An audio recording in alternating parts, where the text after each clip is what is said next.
The relationship between husband and wife is one of the most important relationships in life. It's a sacred bond built on love, trust, and sacrifice. Islam also emphasizes the significance of this relationship. Husband and wife are each other's companions, confidants, and comforters. They should support each other through all of life's ups and downs and understand each other's weaknesses.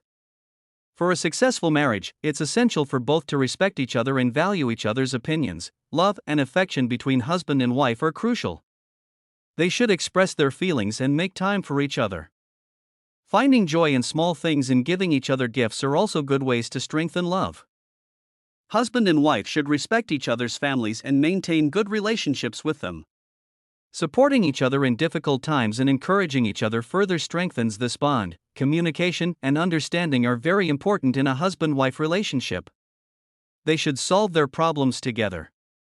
Openly communicating with each other is essential to avoid misunderstandings. If there is a disagreement, patience and tolerance should be exercised, and efforts should be made to resolve the matter peacefully. Understanding each other's point of view and taking care of each other's needs are signs of a happy life. The relationship between husband and wife is a delicate one that should be nurtured with love, respect, and understanding. It is a bond that lasts a lifetime and provides both with happiness and contentment. A successful married life is not only important for the husband and wife themselves but also for their children.